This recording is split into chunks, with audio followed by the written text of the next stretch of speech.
Bismillahirrahmanirrahim. Ya, faslun. Ya. Wa yanbaghi ayu adiba al-muta'allima ala tadriji bil adabi asaniyati wasyiyami al-mardiyati wa riyadati nafsihi bid daqa'iqi al-khafiyati wa yu'awwidahu as-sayanata fi jami'i umurihi al-batinah wal jaliyah wa yuharridhuhu bi aqwalihi wa af'alihi al-mutakarrirati 'ala al-ihlas. Hendaknya seorang guru itu mendidik muridnya secara bertahap tentang adab-adab yang luhur dan perilaku yang baik. Melatih jiwa muridnya dengan hal-hal yang lembut. Kemudian juga membiasakan muridnya agar menjaga semua amaliyahnya baik yang lahir maupun yang batin. Kemudian juga mendorong murid agar senantiasa ikhlas, jujur. Kemudian memiliki niat yang baik dan selalu merasa diawasi oleh Allah Subhanahu wa taala dalam segala hal, ucapan, perbuatan yang sering dilakukan. Nah, di sini diterangkan bahwa seorang guru, seorang muallim, seorang pengajar, maka seyogyanya dia bisa mendidik muridnya agar menjadi murid yang mempunyai akhlak yang baik, mempunyai murid yang perilakunya baik dalam kesehariannya, baik itu zahir maupun batin. Secara zahir, seorang guru itu harus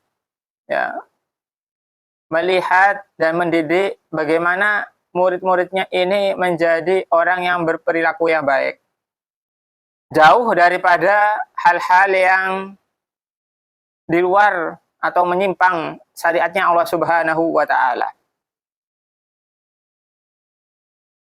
Terkhususkan kalau misalkan seorang guru tadi mengajar ilmu-ilmu agama, mengajar Al-Quran, memberikan didikan Al-Quran kepada muridnya, memberikan pendidikan hafalan Al-Quran kepada muridnya yang bersentuhan dengan Al-Quran, maka seyogyanya bagi seorang guru tersebut mendidik sesuai dengan amaliyahnya Al-Quran. Bagaimana Al-Quran tadi di dalamnya banyak sekali menerangkan suri tauladan yang baik. Allah Subhanahu wa taala telah menerangkan dan memberikan pelajaran kisah-kisah daripada para nabi, para rasul, para orang-orang soleh di dalam Al-Quran. Apa kata Allah Subhanahu wa taala di dalam firman-Nya? Laqad kana fi qasasihim ibratul liulil albab. Benar-benar ada di dalam kisah-kisah mereka, kisah-kisahnya orang-orang soleh, para nabi, para rasul, itu sebagai ibrah, sebagai pelajaran bagi orang-orang yang berpikir. Karena itu, tidak ada yang lebih utama daripada selain kita ini mengkaji daripada Al-Quran. Kalau kita ingin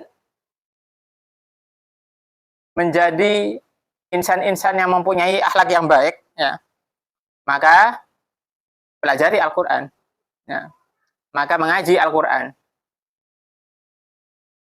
cari isi kandungan daripada Al-Quran. Bagaimana Allah Subhanahu wa taala memberikan contoh-contoh orang-orang yang mulia, orang-orang yang suci, akhlak mereka bagaimana, kisah perjalanan mereka bagaimana, para nabi, para rasul, bagaimana kesabaran daripada Nabi Ibrahim alaihissalam, bagaimana akhlak daripada Nabi Allah Ismail alaihissalam, bagaimana perilaku daripada Nabi Musa alaihissalam, Nabi Yusuf alaihissalam, Nabi Ayub alaihissalam, sampai menceritakan bagaimana akhlak daripada Nabi kita Nabi Muhammad Shallallahu Alaihi Wasallam. Allah Subhanahu Wa Taala sendiri ya, memuji Rasulullah Shallallahu Alaihi Wasallam dengan sebutan apa? Laqad kana lakum fi Rasulillahi uswatun hasanah. Benar-benar ada pada diri Rasulullah Shallallahu Alaihi Wasallam adalah suri tauladan yang baik.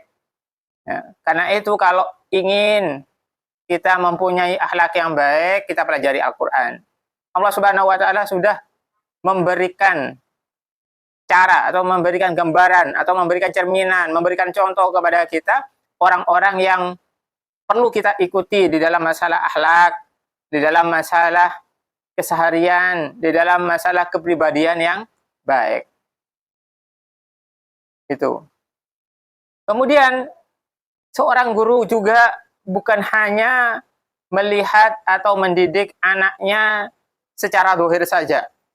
Akan tetapi apa? Akan tetapi secara batin juga seorang guru ya harusnya juga ya mendidik anak-anaknya, mendidik murid-muridnya menjadi murid yang berakhlak yang baik juga secara batin, bukan cuma secara zahir, akan tetapi secara batin. Secara zahir misalkan ya akhlaknya baik, ya ngaji Al-Qur'annya baik, hafalannya baik, ya perilakunya di luar baik. Bagaimana kemudian batinnya dia? Bagaimana hatinya dia? Ya. Maka seorang guru harus memberikan juga porsi mendidik, bagaimana mendidik anak supaya apa? Mendidik muridnya supaya juga menjadi murid yang mempunyai hati yang baik. Ya. Di luar perilakunya baik, ya, tapi di dalam perilakunya jelek. Ya. Nah, bukan seperti itu, ya. Akan tetapi secara zahir baik, secara batin juga baik. Nah, seperti itu. Karena itu Al-Imam Haddad ya mengatakan apa? Alaika bitaqwallah bisirri wal ala. Ya, wa qalbaka nadhifu minar rijsi wal wasan. Bertakwalah kepada Allah Subhanahu wa taala dalam keadaan sembunyi ataupun dalam keadaan terang. Dan hatimu bersihkan daripada segala kotoran dan hal yang menjijikkan. Jadi ketika kita bertakwa kepada Allah Ta'ala, dalam keadaan terang bertakwa, dalam keadaan sunyi juga bertakwa. Kemudian bukan cuma itu, hati kita disuruh untuk dibersihkan daripada segala penyakit. Penyakit sombong, penyakit ujub, penyakit riya, penyakit dengki, iri, dan lain sebagainya. Hasud, dan lain sebagainya. Nah, jadi itu juga dibersihkan. Apalagi orang yang notabene orang-orang yang belajar Al-Quran, orang-orang yang fokusnya itu adalah mengaji Al-Quran, menghafal Al-Quran dan lain sebagainya, tentunya lebih ya, berhati-hati di dalam masalah menjaga daripada akhlaknya dohir maupun batin. Itu ya. Rasulullah Shallallahu Alaihi Wasallam adalah sebaik-baik orang yang kita tiru. Ya. Pada suatu ketika Sayyidah Aisyah ditanya, ya Aisyah, kaifa akhlaqun Nabi Sallallahu Alaihi Wasallam? Wahai Aisyah, bagaimana akhlak daripada Nabi Muhammad? Ya. Beliau menjawab, apakah khuluquhul Quran? Ada akhlaknya Nabi itu adalah Al-Quran. Artinya apa? Yang ada di Al-Quran itulah Nabi Muhammad. Ya. Akhlak yang ada di Al-Quran itulah Nabi Muhammad. Cerminan yang ada di Al-Quran itulah Nabi Muhammad Shallallahu Alaihi Wasallam. Ya, karena itu ya, seorang guru wajib mendidik anak muridnya menjadi anak-anak yang perilakunya seperti perilaku Al-Quran. Bukan hanya dia bisa mengaji Al-Quran, bukan cuma bisa membaca Al-Quran, bukan cuma bisa memahami Al-Quran, bukan cuma bisa menghafal Al-Quran, akan tetapi jauh lebih daripada itu hatinya juga seperti hati Al-Quran. Artinya apa? Hati yang bersih, ya, hati yang murni, ya, hati yang terbebas daripada segala penyakit-penyakitnya. Jadi itulah tugas daripada seorang guru dan juga tugas seorang murid untuk berusaha menjadi orang-orang yang ya khair fid dhahir maupun batin. Ya, orang yang baik dhahir dan juga batin. Ya. Kemudian juga ya wasidqi wa husnin niyati wa muraqabatillahi ta'ala fi jami'il lahzati. wa yu'arrifahu ya an lidzalika fatihu alaihi anwarul ma'arifi wa yansharihu ya, sadruhu wa yatafajjiru min qalbihi ya nabi'ul hikami wal lataifi ya, wa yubariku lahu ya fi ilmihi wa halihi wa yuafiqu fi af'alihi wa aqwalihi ya. Begitu juga ya seorang guru harus mendidik muridnya agar senantiasa ikhlas, jujur, memiliki sifat yang baik, dan selalu merasa diawasi oleh Allah Subhanahu wa Ta'ala dalam segala ucapan dan perbuatan yang sering dilakukannya. Hendaklah mu'alim, seorang guru, memberitahu muridnya bahwa hal-hal tersebut menjadi sebab terbukanya cahaya ma'rifat, lapangnya hati, terpancarnya ilmu, hikmah, dan kelembutan dari hatinya. Juga diberkati oleh Allah Subhanahu wa Ta'ala dalam ilmu haliyahnya, serta juga diberikan pertolongan dalam semua perbuatan dan ucapannya. Jadi bagaimana seorang guru tadi mendidik daripada muridnya menjadi ya, murid yang ikhlas, ya, belajar karena untuk Allah Subhanahu wa Ta'ala. Dia mengaji Al-Quran, membaca Al-Quran, menghafal Al-Quran, mempelajari isi Al-Quran, ikhlas untuk Allah Subhanahu wa Ta'ala, bukan untuk yang lain. Ya, begitu juga ya menjadi pribadi-pribadi yang jujur, jangan sampai menjadi orang yang kadzib, pembohong. Ya, menjadi orang yang jujur dalam setiap perbuatannya, dalam setiap ucapannya. Ya, walaupun hal yang tidak mengenakan dirinya, tetap dia berlaku jujur. Qulil haqqo walau kana murra, katakan yang benar walaupun itu pahit. Jadi belajar kejujuran. Ya, sejak dini diajari jujur, maka insya Allah nanti akan besarnya, nanti akan terbiasa, dia akan berkata jujur. Ya. Kemudian juga ya, kalau misalkan seorang murid tadi mengerjakan hal-hal yang seperti itu, maka apa? Akan terbuka makrifat. Artinya apa? Semakin kenal dengan Allah Subhanahu wa Ta'ala. Ya.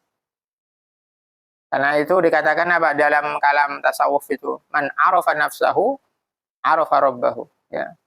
Orang yang mengenal dirinya sendiri, maka dia akan mengenal Tuhannya, yaitu Allah Subhanahu wa Ta'ala. Dia akan makrifat. Artinya bagaimana kalau misalkan orang tersebut mengenal dirinya sendiri, oh tugas dia sendiri itu apa sih? Tugas daripada manusia itu apa sih? Ya, yang baik, ya, berlaku yang baik, ya, kemudian apa namanya, mengamalkan ilmu, ya, beribadah yang baik dan lain sebagainya, menjadi pribadi yang jujur dan juga lain sebagainya.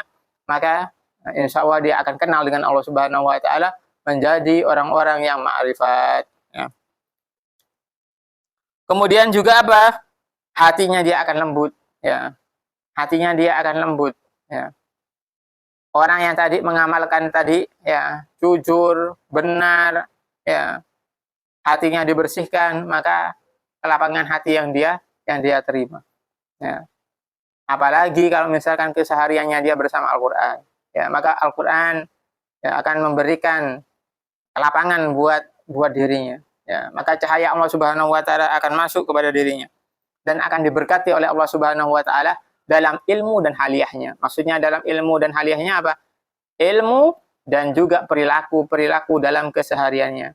Dalam kesehariannya dia akan menjadi orang-orang yang selalu ya, terjaga daripada hal-hal yang tidak baik. Ya. Dia akan terjaga daripada hal-hal yang merugikan baik dirinya dan juga orang lain. Ya, terpancar daripada perilaku dan wajahnya, ya, selalu memberikan manfaat kepada orang lain. Jadi inilah ya orang-orang yang terdidik sebagai apa namanya murid yang baik. Ya. Murid yang diberi pengarahan oleh gurunya, ya, menjadi murid-murid yang Qur'ani, menjadi murid-murid yang sesuai dengan ajaran Al-Quran. Kalau sudah sesuai dengan Al-Quran, maka segala ucapan dan perbuatannya ya, maka sesuai dengan koridor yang Allah Subhanahu wa Ta'ala tetapkan. Jadi intinya ya, intinya untuk materi malam ini, seorang murid dan seorang guru ya harus berusaha, terutama guru mengusahakan muridnya dan juga murid juga berusaha dirinya sendiri untuk menjadi apa? Untuk menjadi orang-orang yang Qur'ani, ya, menjadi orang-orang yang mengamalkan isi daripada Al-Quran, membersihkan hatinya, bukan cuma istiqomah membaca Al-Quran, menghafal Al-Quran, atau mengamalkan Al-Quran. Begitu juga hatinya harus dibersihkan daripada segala penyakit kotoran yang ada di hatinya. Kalau sudah seperti itu, guru dan murid kompak seperti itu, maka apa? Allah Subhanahu wa taala akan membuka makrifat buat dirinya. Akan terasa dekat kepada Allah Subhanahu wa taala. Maka akan dijaga segala ucapan dan perbuatannya. Nah, karena itu tidak heran orang-orang zaman dulu, para ulama zaman dulu cepat diangkat sebagai kekasihnya Allah taala, walinya Allah Subhanahu wa taala. Kenapa? Karena mereka zahir maupun batin perilaku mereka baik. Karena itu cucuran rahmat dan makrifat yang Allah Subhanahu wa taala berikan kepada mereka secara cepat. Nah, karena itu kita sebagai generasi yang mengikuti mereka, mereka lah yang dijadikan suri tauladan buat kita. Mulai dari Rasulullah, para sahabat, para tabi'in, tabi'in, para ulama-ulama, ya, itu yang kita contoh dalam kehidupan sehari-hari. Wallahu a'lam bishawab.